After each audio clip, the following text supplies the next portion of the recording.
Editing Justine here. I intended to go into this video without really talking about spoilers, but the further and further I got into the book, the more I just couldn't help myself. So if you haven't read this book, if you're looking for a spoiler-free video, this is not the video for you, so I would suggest turning back now because especially toward the end of the video, I really start digging into like major plot points and it's going to be hugely spoilery, so consider this your warning.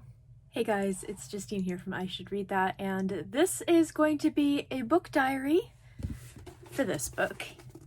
I am rereading Assassin's Apprentice by Robin Hobb.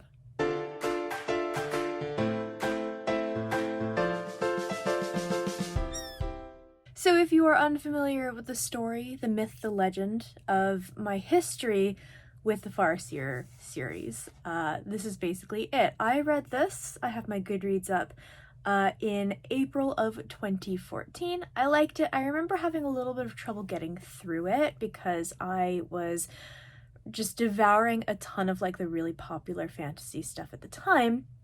And this is quite different, and we'll go into that a little bit later. But I read this and then I went ahead and I read Royal Assassin. And I think at the time I was perhaps not as aware of how bleak fantasy books can be. So I got to the end of Royal Assassin, no spoilers here, but that book ruined my fucking life. I'm exaggerating slightly, but not too much, honestly. Royal Assassin, I don't know what it is about it. It's definitely not the saddest book I've ever read. It's not the most upsetting book I've ever read, but there's something about Royal Assassin that just, it ruined me. It destroyed me, and I was so upset. I tried to read Assassin's Quest, which is the third and final book in this trilogy. I made it 20 pages in and I cried in a Wendy's. So, many years later, I'm going to be rereading this, rereading Royal Assassin, and finally finishing the Farseer trilogy because I want to read more of Robin Hobb's books, but I want to read them in order because that is the way of the world. That's what makes sense. So I decided that this is going to be my first book of 2022. I am very dedicated to finishing series this year, and I figure why not start with the book that has haunted my dreams. So yeah, I have restarted Assassin's Apprentice, and I'm just going to kind of vlog it and tell you guys about it as I go. At the moment, I am not very far. I'm 65 pages in, and I am struck by a couple of things. First of all, I don't think that I had the fantasy brain and knowledge necessarily to appreciate Assassin's Apprentice back when I read it in 2014. I was reading all of the Game of Thrones books, I was reading the Wheel of Time books, I was reading all of this really, really fast-paced, chunky fantasy, and when I hit Assassin's Apprentice, I was not expecting the slower pace, and I was not expecting the kind of more not literary writing style, but the more sort of like slower methodical writing, which I love now. So I think I'm in a better place to read and enjoy this book. I think it was like a 3-star for me. Hold on, I have my Goodreads up here. I didn't rate it, it looks like. I just didn't give it a rating. So I think it was probably about a 3-star for me at that point, but I think I have read a lot more fantasy and I enjoy this kind of fantasy now that I'm not in the stage where I'm just devouring everything that I possibly can. So yeah, I'm really looking forward to proceeding with this. It is, I think it's the 2nd of January today. And that means I'm going back to work on the 4th, so I have a day and change to go ahead and read as much of this as I can before I rejoin the workforce after Christmas. So my plan is actually right now to hop in the tub where I do my best reading and read a little bit more of Assassin's Apprentice. I'm hoping to get to 100 pages tonight. It would be nice if I pushed ahead a little bit further, but that's okay. I like to set myself a kind of a page goal for the day. I find that encourages me to pick up my books more often and actually go ahead and read them instead of just knitting or playing Pokemon all day. So yeah, that's my plan for today. I will let you guys know what I think soon.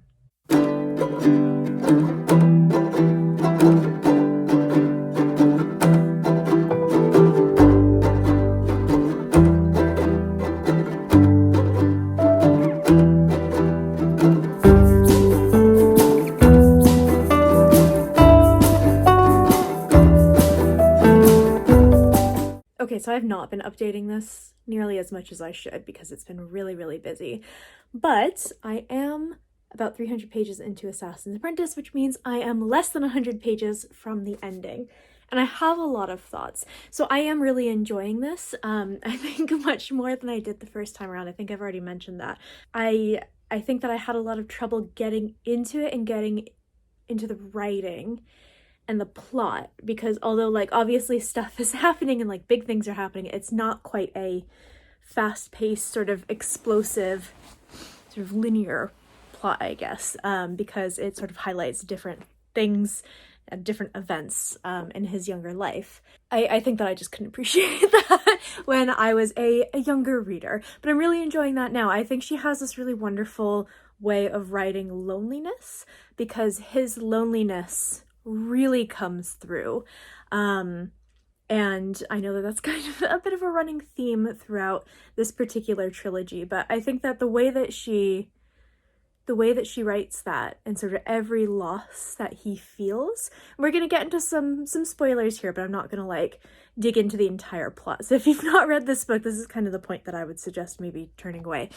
But yeah, I think that the way that she writes about his losses, for example, the dogs, which is I remembered Nosy from the beginning. I did not remember Smithy, and that was horrible. I was reading that last night and I was just like, but sort of every loss in his life just hits him so hard because he's just never had that kind of the stable relationship. So when Burrich sort of shuns him, and when Chade shuns him earlier on, and all of that is just, you really, really feel that. And it's actually kind of tough to read, especially sort of as an older, wiser person. Seeing that and identifying that is just, yeah, she's really wonderful in writing that kind of sense of loneliness into his character, which is obviously so important. In terms of the characters, I feel like there's not much to Fitz at the moment, which, to be fair, he's a kid. And you get the sort of, again, the senses of loneliness, and you get the stubbornness. I feel like I remember he kind of grows a lot more in the next book. I remember connecting with him a little bit more, but I really love the side characters. So I love Chade. I love his Lady Time persona, which is fabulous. I really like Burrich, who I did not before. I think, again, that's kind of a maturity thing. I feel like I understand where he's coming from maybe a little bit more now that I'm older and wiser. And yeah, I'm really enjoying it. It's really good. I find that her writing takes me a minute to get into. So I need to stick with it for a few pages. I can't be like scrolling through TikTok or Twitter or anything like that, and constantly picking this up and putting it down. But once I'm into it, like I'm really into it. So I'm hoping to finish this today. I'm sort of at the point where we know that Verity is going to be choosing a bride, and I know that Fitz is kind of like, he's learned that he's been deceived into thinking that he's not able to use the skill. The skill is actually another kind of interesting thing to bring up, because I feel like I didn't really get it before, because it is quite vague, especially in this book, and I hope we go into the skill a little bit more later on. I can't remember if we do or not in future books, because it's interesting, but it feels a little bit nebulous at the moment. But yeah, I'm very curious to learn more about that, to learn more about the wit, which is him and his sort of affinity for animals, and his sort of ability to kind of like push people, like physically shove people without physically touching them. So yeah, I think it's gonna be really good. I am hoping to finish this up today, and I will wrap up all of my thoughts into like a nice little review at the end of this video. Guys, I keep trying to read Assassin's Apprentice after like work and before bed, and I keep falling asleep. I actually fell asleep with my eyeliner on right after work today, and it was smeared all over my face. So yeah, but I have about 70 pages left. Like, this is ridiculous. I need to just finish this book because it's Friday today. On Sunday, we leave to go on holiday.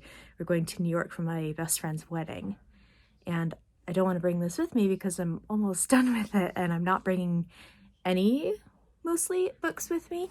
So yeah, I really need to finish this. I've been slacking a little bit because I find her writing style is beautiful, but it takes me a little while to kind of get into it, and I have definitely had some real attention issues over the past month or so. As usually happens when kind of anxiety and depression are flaring up. It's January after all. So what I'm doing, I've got my fancy headphones in. I've got my Rain Sounds app, which when I need to get something done and it's like serious business, noise canceling headphones, Rain Sounds, and I just do the thing. So that is my plan for tonight. I'm going to be reading in bed. Sophia is lurking around somewhere. I'm hoping to tempt her back to hang out with me, and then I will finish this book. Finally, I will update you guys on my thoughts on the ending, and I'll give kind of like a little review thingy for it. So I forgot to mention the bit that I'm at now. They've just arrived at the Mountain Kingdom, where they're going to be fetching, is it Ketrican? Who is Verity's bride-to-be. I really, really like the Mountain Kingdom. I love sort of her descriptions of how colorful it is, and the descriptions of like the palace being one of the few like buildings that actually is stationary, and how it's like grown with trees that have been kind of like shaped over the years. It takes like 100 years to build that particular building because it's all like trees that have been grown and shaped into that way. It's just really cool. I really, really enjoy that. And it's nice to see some kind of like, some things that are a little bit different in this particular world. And I remember, I think I liked Ketrican. I can't remember, because some of Royal Assassin blends in with Assassin's Apprentice because it's been so long since I've read it. But I think I remembered liking her, but I think a lot of her story is in the next book, maybe? I can't remember. It's been a long time. So yeah, I'm excited for a woman to be introduced into the story, because really all we've had so far is Molly, who's not in it very much, and then some of the girls who are in the coterie. So yeah, it's nice to have another woman, and I think I remember her being quite cool.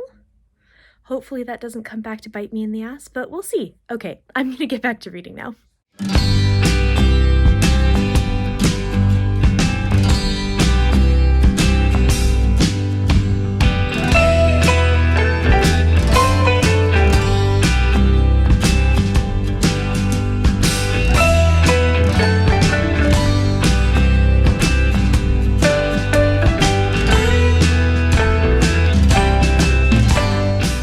Okay, so I have just finished Assassin's Apprentice. Apparently, I had left off where shit gets real. So, you know, that's fun. I wish I had realized that when I kept dozing off while reading this late at night.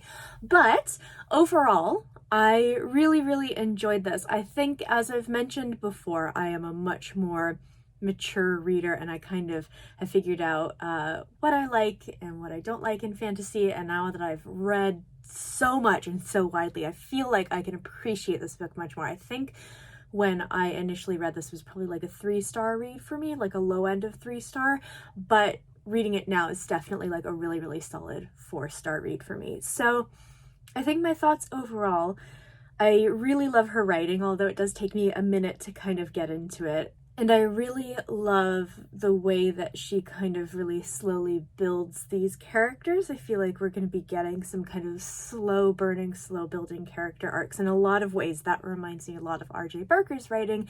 And of course, I've read all of his books and I have absolutely loved them. And obviously, she is a very clear influence on him. So I suspect that maybe some of that comes from there. I really liked Fitz.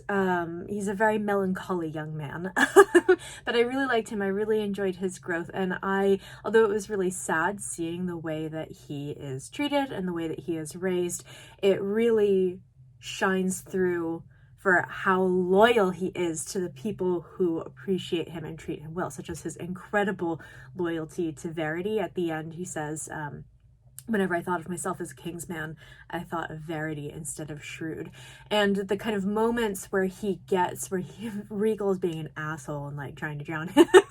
I feel weird saying all of these spoilers, but I did mention that there's spoiler warnings for this video. So you should have turned back a long time ago, I guess. But when when Regal is trying to drown him at the end, and his mind breaks down that last barrier and opens up, and he kind of sees everything for how it is, and he gets that really deep insight into Shrewd sort of having lost a lot of his skill with the skill, and Galen having this plot against Verity, and sort of him giving his energy and sort of life force to Verity, and sort of thwarting all of these plans and everything. I thought that was great. I really enjoyed that, and I felt like it was a really, really intense moment, but it made so much sense with all of the build-up that Robin Hobb had been doing with his character and a sense of loyalty to Verity. I really enjoyed that. That being said, I do feel like the ending was a little bit rushed in some ways.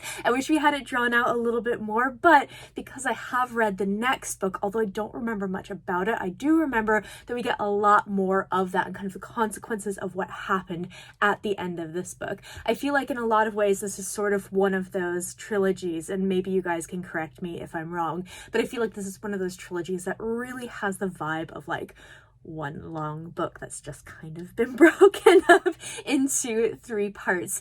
So yeah, no, I really, really enjoyed this. I hope that at the end of Assassin's Quest, Regal falls into a volcano, maybe into a sinkhole. I'm not hugely picky, but he is truly like one of my most hated characters ever.